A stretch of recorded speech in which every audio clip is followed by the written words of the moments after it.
पिछले वीडियो में बेटा हमने पढ़ा था बजट कैसे बनाते हैं। इस वीडियो को स्टार्ट हम करेंगे थोड़ा सा 4 लाइनें कि एडवांटेजेस क्या हैं। ये आपका आंसर नंबर 9 भी जाएगा। फैमिली का बजट बनाने के क्या फ़ायदे हैं। एक तो बेटा आपको ये पता चल जाता है कि आपकी इनकम कैसे है, कितनी है। आपको ये पता चल जाता है कि आपके खर्चे कहाँ पे होने हैं और किस हेड के अंदर। जैसे आपने तो जोश जोश में 5,000 डाल दिए कपड़े के ऊपर, लेकिन जब आपने पूरा बजट बनाया तो फिर आपने देखा कि नहीं, मैं कपड़ों के ऊपर 5,000 नहीं खर्च कर सकता क्योंकि मेरे राशन पे कम हो रहे हैं। फिर तो आप वो क्या करते हो कि आप उसको फिर बदल देते हो। तो ये बजट मैंने बताया था लचीला होता है।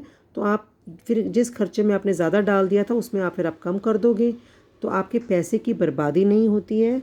और क्या होता है, जब सामने सारी पिक्चर क्लियर होती है तो family members are less likely to be swayed. क्या मतलब है, परिवार के सदस्यों के विचलित होने की संभावना कम होती है क्योंकि उनको पता रहता है कि देखो भाई, अगर हम इससे ऊपर जाएंगे या नीचे करेंगे तो हमारा दूसरा वाला जो बजट है वो ख़राब हो जाएगा। और कई बार ये हम क्या करते हैं, बिना बात के ही अननेसेसरीली खर्च कराते हैं। तो जब बजट सामने होता है तो आपको पता है कि मैं अगर इस चीज़ पे मैंने अगर 1 महीने का 2 किलो साबुन रखा है तो उतना ही मुझे खर्च करना पड़ेगा। थोड़ा थोड़ा कम करूं, नहीं तो मेरा बजट ख़राब हो जाएगा। ये पॉइंट्स लिखे हुए हैं बजट के इसके अंदर, ठीक है। और आपको मैंने बताया कि बजट के अंदर सेविंग बहुत ज़रूरी है क्योंकि हमारे कई सडन खर्चे आ जाते हैं आगे जो हमारे को फिर करना पड़ता है। तो कुछ पैसा एक्स्ट्रा आपको सेविंग में रखना है। Control in money, second step. पहले स्टेप क्या पढ़ा था, प्लानिंग। अब हम पढ़ रहे हैं सेकंड, कंट्रोलिंग। पैसे को कंट्रोल कैसे करें। After planning, controlling is the next step in money management. Control in financial management is usually of 2 types. एक तो हम ये देखते हैं कि हमारा प्लान कैसे आगे चल रहा है, और दूसरा जब हमको लगता है कि किसी खर्चे पे हमने ज़्यादा पैसा डाल दिया है तो हम एडजस्ट कर लेते हैं जहाँ पे ज़रूरी होता है। फिर से पढ़ें, मैंने क्या बताया था। पहला स्टेप प्रबंधन होता है, और अब सेकंड स्टेप है धन प्रबंधन में नियंत्रण। अब नियंत्रण में ये मैंने बताया कि क्या होता है इसके अंदर। नियंत्रण में यह देखने के लिए किया जाता है कि कंट्रोल इसलिए ज़रूरी है, नियंत्रण इसलिए ज़रूरी है ये देखने के लिए कि जांच करना कि योजना कितनी अच्छे ढंग से चल रही है, और जहाँ तक आवश्यक हो उसका समायोजन करना। समायोजन का क्या मतलब होता है, एडजस्ट करना। अब जांच ज़रूरी है क्योंकि इसमें यह पता चलता है योजना कैसे आगे बढ़ रही है। अच्छा, ये हो गया। अब है मानसिक और एवं यांत्रिकीय जांच, यानी कि मेंटल एंड मैकेनिकल चेक्स। आप क्या करते हो इसके अंदर। अब देखो क्या होता है, मानसिक जांच प्राय आवंटनों को इकाइयों में विभाजित करके की जाती है जो वास्तविक व्यय से संबंधित होती है। क्या होता है, मेंटल चेक्स होते हैं जो, क्या मतलब इसका, mental checks are usually established by breaking the allocations into units which can be related to actual expenditures। क्या मतलब इसका कि क्या होता है कि बच्चा उदाहरण के लिए किसी विद्यार्थी को 1,000 रुपये की राशि बहुत बड़ी लग सकती है, लेकिन जब वह महसूस करता है कि उसे एक बार में एक जोड़ी जूते और किसी फेस्टिवल के लिए एक नई पोशाक और कुछ नई पुस्तकें खरीदनी है, तो वह साफ है कि उसको उसी उपलब्ध कुल राशि के आधार पर बड़ी सावधानी से चयन करना चाहिए और कीमत को भी ध्यान रखना चाहिए। क्या मतलब हुआ, एक बच्चे को मम्मी पापा ने, हॉस्टल में रहता है, 1,000 रुपये दे दिए, उसको बुक्स भी खरीदनी है, ड्रेस भी खरीदनी है, उसको जूते भी खरीदने हैं। तो पहले उसको 1,000 रुपये बहुत बड़े लग सकते, जब वो खरीदने जाता है तो उसको पता लग जाता है कि 1,000 रुपये में कुछ भी नहीं आता। तो आपको उस 1,000 रुपये को ऐसे यूज़ करना है, उसकी कीमत को ध्यान में रखना है और ऐसे यूज़ करना है, सोच विचार के अपने खर्चे करने हैं, ठीक है। और वो ये उसको पता होना चाहिए, मेंटल चेकिंग करनी है, उसको दिमाग में सोचना है ये कि विजुलाइज करना है अपने कि कितना पैसा वो एक चीज़ पे खर्च करेगा। अब मैकेनिकल चेक का क्या मतलब, मेंटल चेक तो हो गया। मैकेनिकल चेक का मतलब है is one in which you set aside a certain amount of money in cash to be used for a particular item. For example, many homemakers have a food purse. Mechanical checking में आप क्या करते हो, एक food purse जैसे कई lady बना लेती हैं, उसमें वो क्या करती हैं, सिर्फ जो सब्जियों पे खर्च करती हैं ना उसके पैसे लिखती हैं उसके ऊपर, तो वो पैसा अलग रख देती हैं और इसी पर्स में से पैसा सब्जियों के लिए खर्च किया जाता है।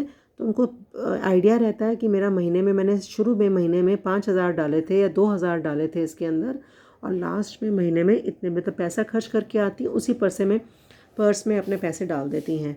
तो ये मैकेनिकल चेक का मतलब ये होता है, यांत्रिक जांच, की आपको इसमें पता रह जाता है कि मैंने इतने पैसे रखे थे तो मेरा अब इतना रह गया है, तो महीने में इतना पूरा पड़ता है कि नहीं। ये हम क्या कर रहे हैं, हम मैकेनिकल चेक, ये मेंटल चेक, ये यांत्रिक वाला क्या कर रहे हैं, हम कंट्रोल करने की कोशिश कर रहे हैं पैसे को। दूसरा हम ये देख रहे हैं कि कैसे पैसे के खर्चे पे कंट्रोल हम किया जा सके। तो एक और तरीका है रिकॉर्ड्स एंड अकाउंट्स, यानी कि अभिलेख और खाते, इनके द्वारा, मतलब कि लिस्ट बनाओ, रिकॉर्ड बनाओ, कितना बिजली पे गया, कितना पानी पे गया, कितना ड्रेस पे गया, उन सब का खर्चा करो, लिखो। और ये पता लगना चाहिए, आपने अलग अलग हेडिंग बना दी, धन है, बिजली है, कपड़े हैं, बीमारी है, तो सब पे हमारा महीने में कितना खर्च होता है, आपने ये रिकॉर्ड्स मेंटेन करने हैं इसके अंदर। उसके बाद हम आते हैं, monthly expenditure can be compared with the spending plan and show us where adjustments must be made to avoid excessive expenditure, यानी कि monthly expenditure can be compared with a spending plan. जैसे आपने जितना आपने प्लान बनाया है और जितना खर्चा हुआ है, उनको आपस में कंपेयर करके आप ये देख सकते हो किस किस जगह पे आप पैसा कम कर सकते हो।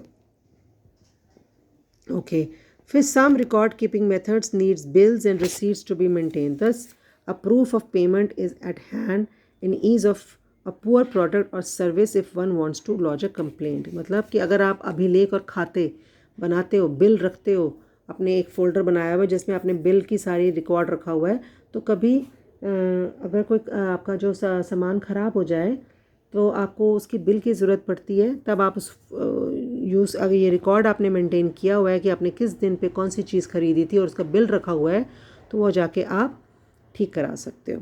ठीक है, नेक्स्ट स्टेप है बेटा एडजस्टिंग, यानी कि अब ये सब हमारे रिकॉर्ड बन गए, हमने ये भी देख लिया कि कहाँ पे हमारा खर्चा ज़्यादा हो रहा है, कहाँ पे हमारा खर्चा कम हो रहा है, तो उसके बाद हम एडजस्टिंग करेंगे। यानी कि अगर कोई आपको किसी जगह पे पैसे ज़्यादा की ज़रूरत पड़ती तो उस दूसरे वाले खाते में से उठा के इसमें रख सकते हैं। हिंदी में एडजस्टिंग को कहते हैं समायोजन।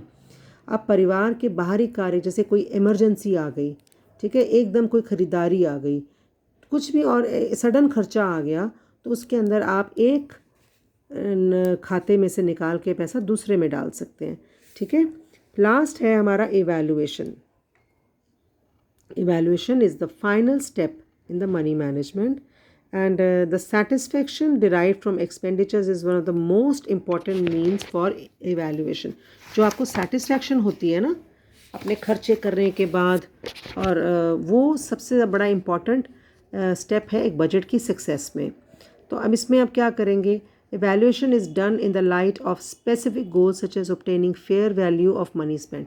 मतलब कि इवैल्यूएशन आप ये करोगे कि मैंने जो खर्चा जहाँ जहाँ भी किया है, मेरे पैसे का उचित मुझे मूल्य मिला है।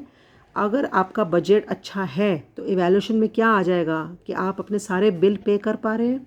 अगर आपने बजट बनाया और आपके महीने के एंड में आपके सारे जो बिल आपने देने थे वो पेंडिंग रह गए, इसका मतलब आपका ने जो बजट बनाया आपने गलत जगह पे ज़्यादा पैसे डाल दिए, तो आपको बिल पे करने के पैसे ही नहीं आपके पास बचे। तो तब आपका मूल्यांकन ये करते हो, आप ये टेस्ट करते हो कि मेरा बजट जो मैंने बनाया था, मैंने 2,000 रुपये राशन के डाले थे, 1,000 रुपये मैंने मनोरंजन के डाले, तो ठीक डाले हैं कि नहीं डाले। ठीक है, उसके बाद अब हम आते हैं सेविंग्स और इन्वेस्टमेंट के ऊपर। जब आपने पैसा, मैंने बताया था कि आपने जब बजट बनाते हैं तो आपको पैसा सेव करना है, कुछ अपने लिए अलग एक्स्ट्रा रखना है।